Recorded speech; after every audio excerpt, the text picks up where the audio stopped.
We will be talking about kind of the basics of what Ayurveda is and what the Ayurvedic clock means with circadian science. So circadian science or chronobiology is a pretty new study in the field of Western medicine and how it affects us. As far as Eastern medicine goes, it pretty much is the platform for Ayurveda. It's what we base everything off of.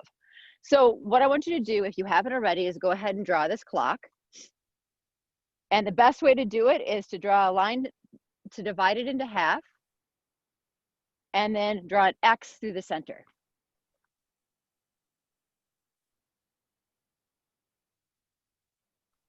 The top one is 12 noon. The bottom one is midnight. And then around the clock accordingly. So 2 p.m., 6 p.m., 10 p.m., midnight, 2 a.m., 6 a.m., 10 a.m., noon. This is really important, and this is a good thing to do every once in a while. I find every time that I do this little check-in or teach this class, I check in with myself and see where I'm at, because sometimes I get a little calibrated off and then I get back on. And I think that happens a little bit in the summer and the winter. And I was talking to one of my teachers. I was going back and forth with one of my teachers about what he does, because he's kind of the master above me. He's my teacher. So I've found that he even says, well, you know, sometimes I get off the clock a little bit, but it's not a huge bit. Meaning in the winter time, he also lives in the northern climate-ish, Colorado. And so he's in a little bit more of the northern climate and finds that in the wintertime, he hunkers down a little bit more, which is what we naturally should do. That's the best thing about living in the north, is that we have the real seasons. In Minnesota, we have the real seasons. We just have an extra long winter sometimes. It extends into spring, but spring is a really moist time of year, and it just depends how cold it is when we're going to have the amount of moisture that we get.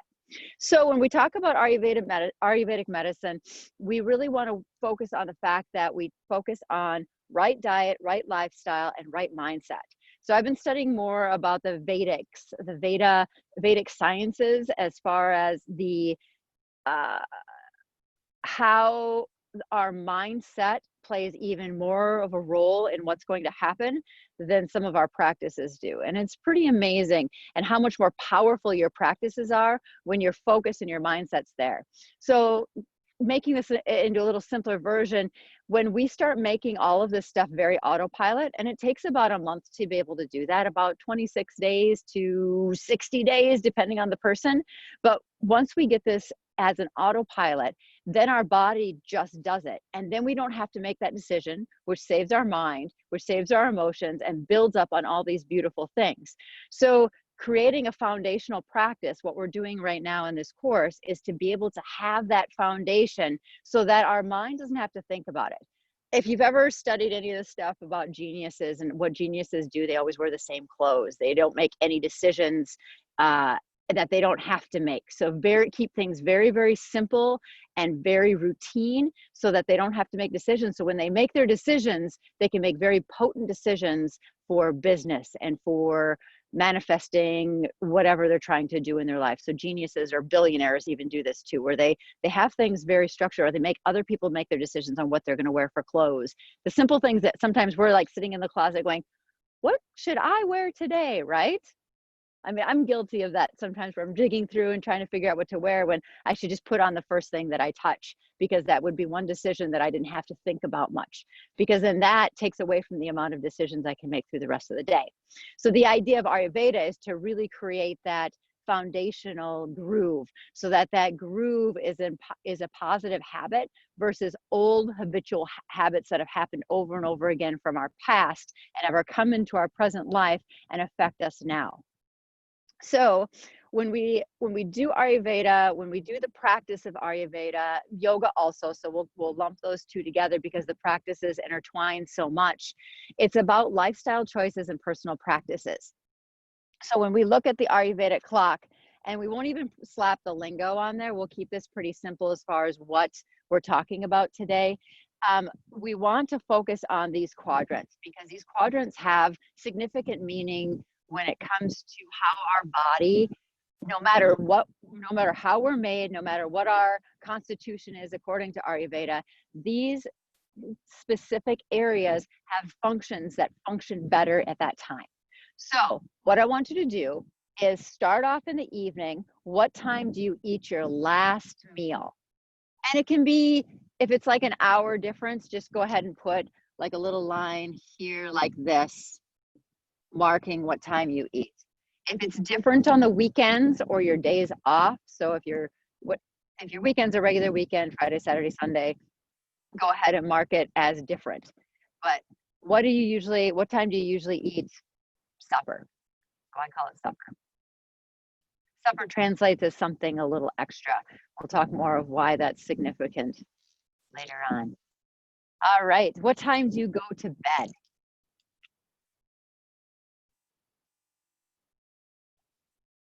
And if that's different on the week and the weekend, then mark that. You can just write weekend or do it in a different color or something like that.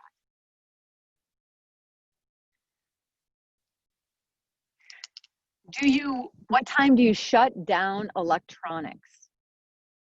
So what time do you stop looking at blue screens, TVs, computers, phones, anything with a screen?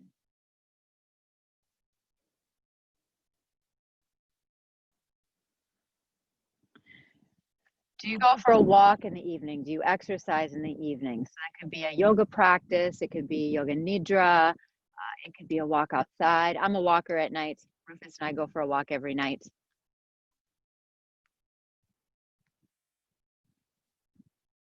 Do you snack at night? So mark that down if you snack at night.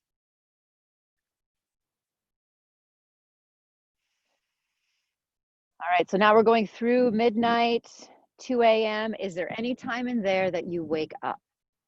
And it'd be something that you wake up pretty significantly. It's not like, okay, once a month you wake up at that time or a couple times a month or whatever. But it's pretty routine. So it's a time where, okay, it's 2:15. I get up at 2:15 every morning, go to the bathroom, that kind of thing.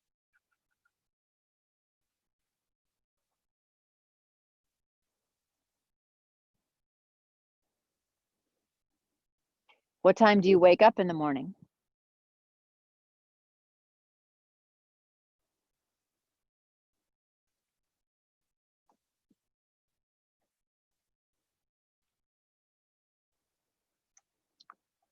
What time do you have your bowel movement? And again, if there's once a month that it's off, that doesn't really count. But if it's weekly that you're off, then mark that.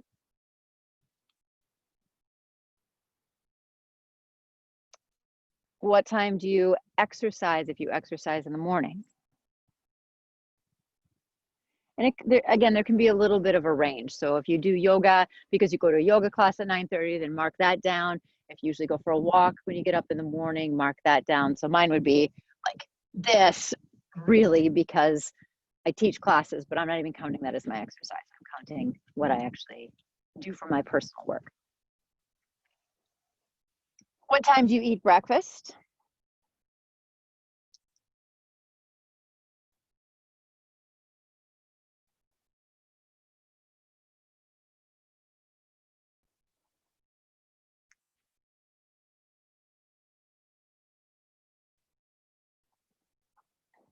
And then we're heading into noonish time. So if there's a time that you snack, write that down.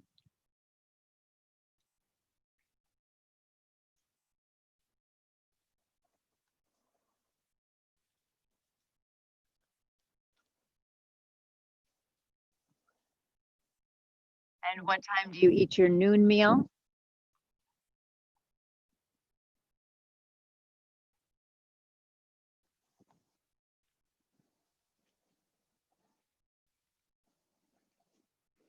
Do you snack in the afternoon? Do you exercise in the afternoon or evening?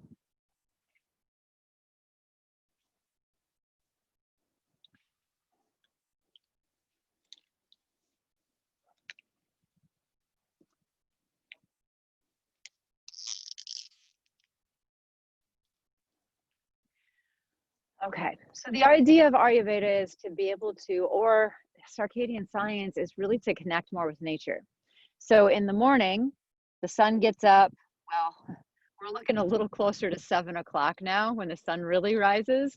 I was up to teach class this morning from that rock over there. And I was a little concerned the sun wasn't going to be up in time. And then pretty soon it just like popped up. It was pretty amazing. But it's getting pretty close. And when you live in the city or when you live in trees, the sun actually gets up a little bit later. And I realized that being out here, that the sun gets up a little bit earlier because the sun is coming straight off the water versus the sun coming up over buildings, over trees, over hills. So it is a little bit different in the city because it's a little later in town. But the sun gets up, we'll just generically say it's about 6:30. It starts to get a little bit light. 7 o'clock, it's getting light out. And then the sun is going down and getting dark. So we're at about a 7 to 7:30 clock right now, right?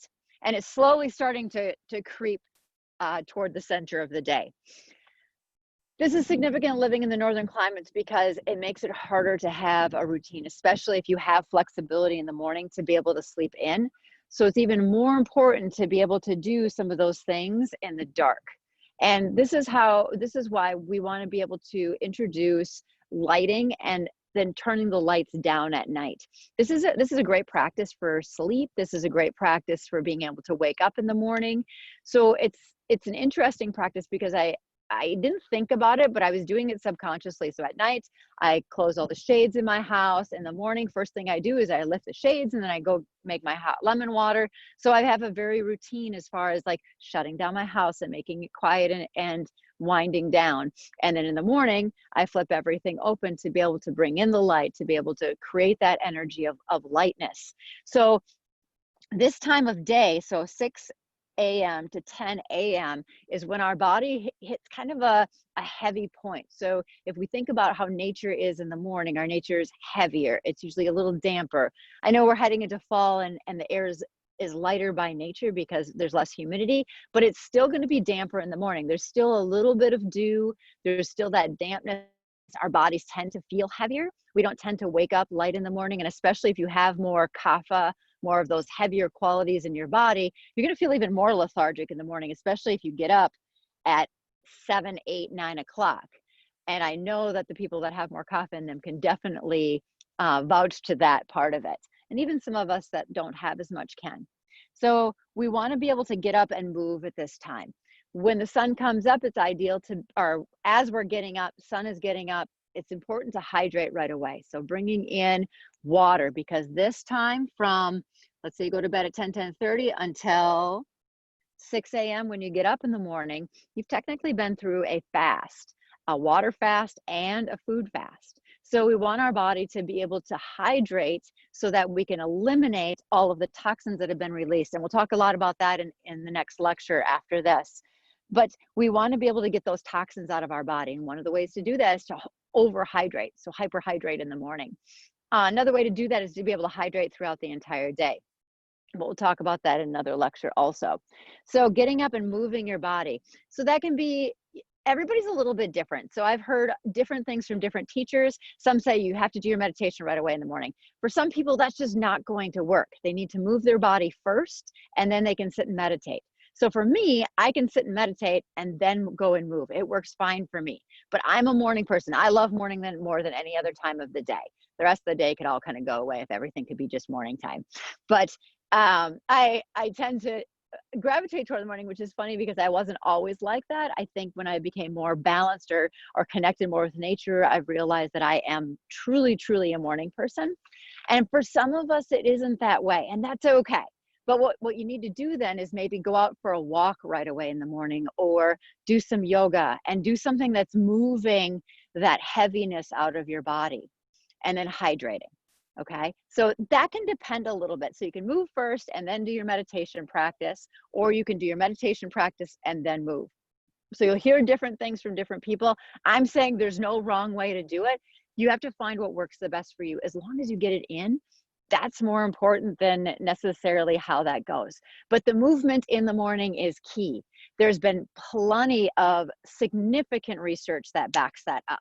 So I can start posting some stuff on some research that's been done. You can Google it through scholarly reports that have been written about circadian science, and it is the new science. So the new old science for us, it's been around forever and we've known about it. But as far as Western medicine, they're just starting to realize how the nature's laws play a huge part in this functioning system here. So breakfast, there's a little wavering back and forth, and we'll talk about this a lot more in the lecture that we have about nutrition. But just to cover the basics about it, is breakfast is very, very important. It's not the most important meal of the day. The noon meal actually is. It's the most important meal to kickstart your body. So there's been, again, significant research about people who eat breakfast and skip breakfast. So there's some fasting, intermittent fasting, that says, oh, you skip breakfast, you eat noon meal, and you eat an evening meal. And then there's some people that have did research as far as having groups eat breakfast, noon meal, skip evening meal, fast, eat breakfast, noon meal, skip that meal, and fast. And there's been more weight loss connected to eating breakfast and noon meal than what there is eating noon and evening meal. And once we get to that side of the clock, I'll explain why. But this is really important. So it doesn't have to be a heavy breakfast. If you're like me and you wake up in the morning and you just want to eat, that's a little different. So I'm going to eat a heavier breakfast. For somebody who wakes up and is not hungry at all, A, it could be because you ate your supper too late, or B, your body's just a little more sluggish and has a little more of that heavy quality, so you're not going to be as hungry in the morning. So what you're going to eat is something much, much lighter. You'll probably have some fruit, or you'll have some lighter breakfast by nature. So lighter doesn't mean cold and dry type foods. It means lighter qualities, easy to digest, not eggs and bacon and all that kind of stuff. Like, that's what I would eat, is a much heavier breakfast. But I need bigger meals. My metabolism is at a really high rate, and I would rather fast at night than fast in the morning. I don't know that I could make it. I don't know if I could skip breakfast. It wouldn't work for me. We want to eat that breakfast before 9:30 would be ideal. Not any time after 10, because then you start running a little too close to time.